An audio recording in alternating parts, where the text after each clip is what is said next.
Hello प्यारे बच्चों, कैसे हो आप सब लोग? बढ़िया एकदम। चलिए इस वीडियो में हम बात करेंगे कांच की स्लेब से अपवर्तन या फिर कांच की पट्टिका कह सकते हैं। और दूसरा टॉपिक पढ़ेंगे पूर्ण आंतरिक परावर्तन, जो बोर्ड एग्जाम के लिए बहुत इंपॉर्टेंट टॉपिक है, कई बार एग्जाम में पूछा जाता है। तो चलिए अपने कॉपी पेन निकालिए और नोट्स बनाना स्टार्ट कीजिए, या फिर नोट्स आपको हमारे टेलीग्राम चैनल पर पीडीएफ नोट्स के रूप में मिल जाएंगे। लिंक वीडियो डिस्क्रिप्शन में है, जाके वहां से डाउनलोड कर सकते हो। चलिए सबसे पहले समझते हैं कि कांच के स्लेब या कांच की पट्टी से अपवर्तन कैसे होता है। तो देखिए इस डायग्राम के अंदर ABCD ये कांच की स्लेब है, कोई कांच की एक पट्टी है। तो इसमें अपवर्तन कैसे होगा देखिए। तो सबसे पहले देखिए यहाँ पर हवा है, यहाँ पर कांच है, मतलब यहाँ जो आपका माध्यम है वो कैसा माध्यम है? विरल माध्यम है। और यहाँ जो माध्यम है वो कैसा माध्यम है? सघन माध्यम है। चलिए अब इसमें देखिए, माना ये कोई प्रकाश किरण A से लेकर यहाँ पर कोई बिंदु देता हूं मैं O, ठीक है। ये AO जो प्रकाश किरण है वो इस कांच की स्लेब से AB पृष्ठ पर बिंदु O पर आपतित हो रही है, ठीक है। अब जब प्रकाश किरण यहाँ पर आपतित हो रही है तो ये दूसरे कांच में प्रवेश करेगी, दूसरे माध्यम में प्रवेश करेगी, और जैसे ही कांच में प्रवेश करेगी तो ये प्रकाश किरण अपने पथ से विचलित हो जाएगी। यानी वास्तव में तो यहाँ जानी चाहिए थी, लेकिन ये इस डायरेक्शन के अंदर जाएगी, ये प्रकाश किरण इस डायरेक्शन अंदर जाएगी। तो हम जानते हैं कि जब कोई ये प्रकाश किरण विरल माध्यम से सघन माध्यम में प्रवेश करती है तो वो अभिलंब की ओर झुक जाती है, क्योंकि प्रकाश का वेग कम हो जाता है, ठीक है। तो वेग कम होने के कारण थोड़ा अभिलंब की ओर झुक गई। ये आई क्या आपके पास आ रही है किरण, उसके साथ कौन बन रहा है? तो आपतन कोण है। और ये R1 आप क्या लिख सकते हो? परावर्तन कोण लिख सकते हो, ठीक है। सॉरी, अपवर्तन कोण लिख सकते हो। अब आगे देखिए, यहाँ पर यह प्रकाश किरण यहाँ से आ रही है। अब यहाँ पर बिंदु मैं इसको देता हूं O', ठीक है।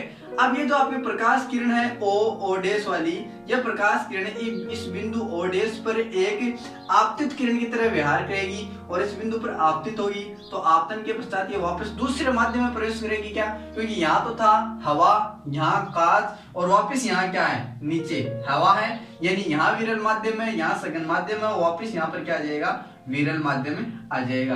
तो प्रकाश किरण जब इस सघन माध्यम से विरल माध्यम में प्रवेश करेगी तो क्या होगा? तब आपकी प्रकाश किरण है जो अभिलंब से दूर हट जाएगी, क्योंकि प्रकाश का वेग अधिक हो जाता है विरल माध्यम में, ठीक है। तो यहाँ से समझ में आया, आपकी प्रकाश किरण जो है वो यहाँ पर अब किस दिशा में जाएगी? O' और B दिशा में चली जाएगी, ठीक है। अब यहाँ पर I क्या आपका? आपतन कोण, यानी आपतित किरण स्टार्ट बना तो आपतन कोण। R1 आप लिख सकते हो अपवर्तन कोण, ठीक है। और R2 का आप क्या लिख सकते हो?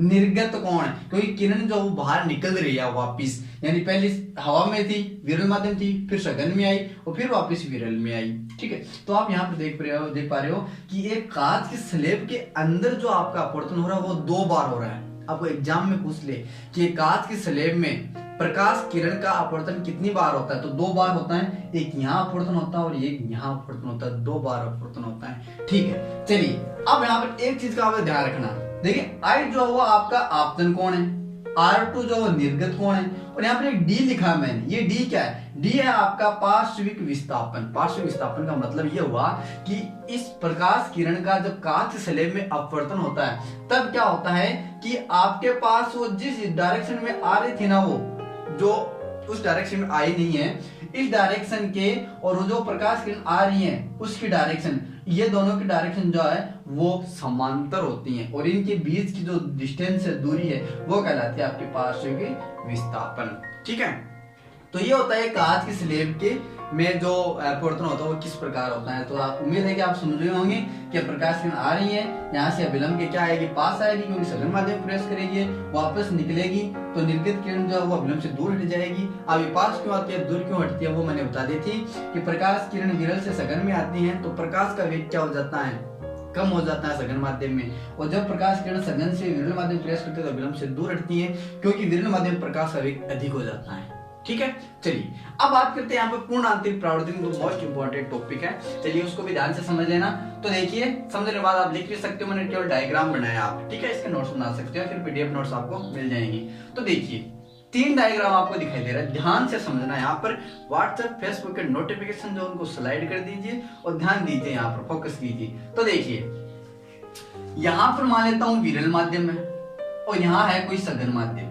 विरल माध्यम में आप ले सकते हो हवा, ठीक है, और यहां ले सकते हो आप पानी, ठीक है, विरल माध्यम ले लिया। अब क्या होता है कि जब कोई प्रकाश किरण इस विरल माध्यम में से प्रवेश से सघन माध्यम में प्रवेश करती है, ठीक है, सॉरी सघन माध्यम से विरल माध्यम में प्रवेश करती है, तो देखिए यहाँ पर प्रकाश किरण हमेशा हम ऊपर से लाते थे, विरल से सघन में लाते थे, लेकिन मैं यहाँ पर बात कर रहा हूँ, मान लो कोई प्रकाश किरण सघन से विरल में जा रही है, सघन से, जैसे ये वाली बात हुई कि यहाँ कांच था और यहाँ पर हवा थी विरल में, तो सघन से विरल में जा रही है। यहाँ पर मान लेते हैं कि प्रकाश किरण जो यहाँ पर पानी है वो पानी से हवा में जा रही है, सघन से विरल माध्यम में जा रही है, ठीक है।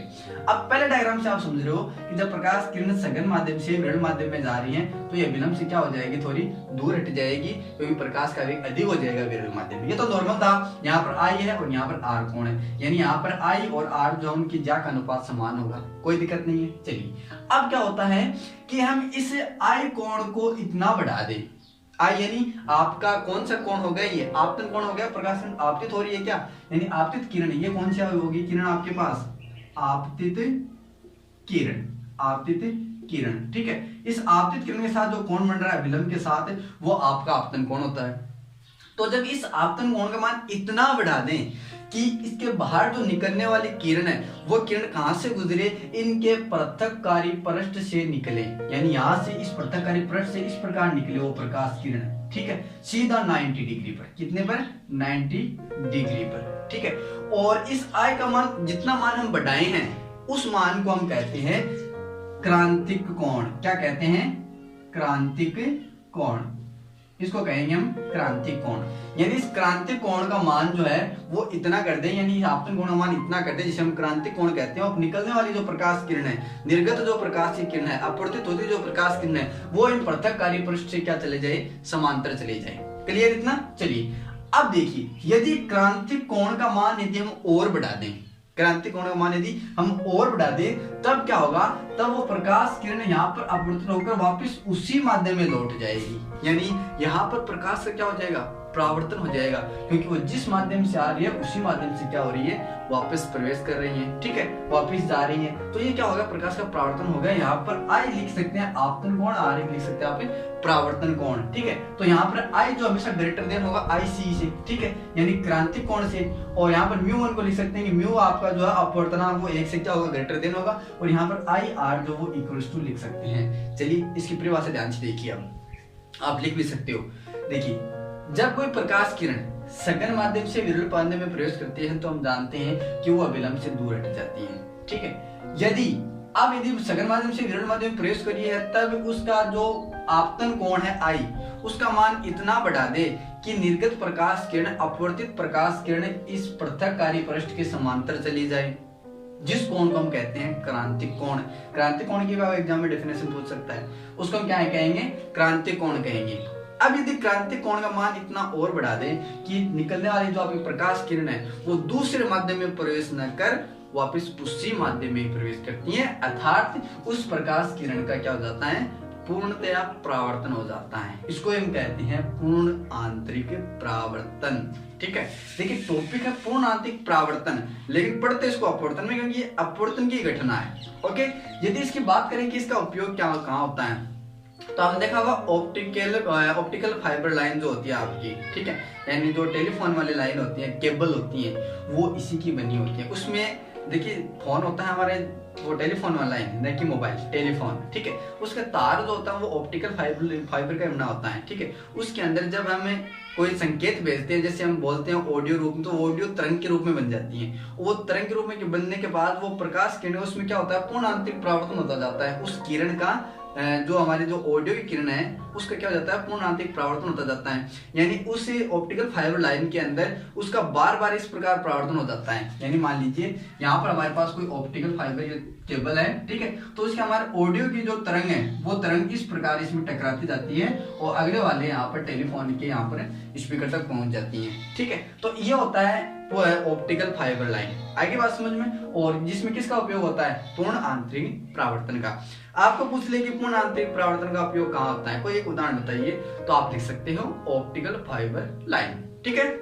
तो ये चीज ध्यान रखना कि आई को हम बढ़ा दें, जिसको हम क्रांतिक कोण कहते हैं। क्रांतिक कोण किसको कहेंगे, कि ऐसा कोण ऐसा आपतन कोण है जिसके कारण जो अपवर्तित प्रकाश किरण है वो पृथककारी पृष्ठ के समांतर चली जाए, उसको हम क्रांति कोण कहते हैं। क्रांति कोण के मान को भी और बढ़ाएं तब क्या होता है, वो उसी माध्यम में लौट जाए, तो उसको हम क्या कहते हैं, पूर्ण आंतरिक परावर्तन। आई होप कि आपको ये पसंद आया होगा या फिर समझे होंगे। तो देखिए इसके अंदर आपको डायग्राम बनानी है और थ्योरेटिकल दोनों पार्ट है, तो आप थ्योरी के रूप में लिख सकते हो जो भी आपने समझा है, या फिर पीडीएफ नोट्स जाके डाउनलोड कर सकते हो। तो आई होप कि आपको वीडियो पसंद आया होगा। वीडियो पसंद आया है तो वीडियो को लाइक, वीडियो को शेयर कीजिए। चलिए फिलहाल के आज की वीडियो में इतना ही, मिलते हैं नेक्स्ट वीडियो में, तब तक के लिए टेक केयर।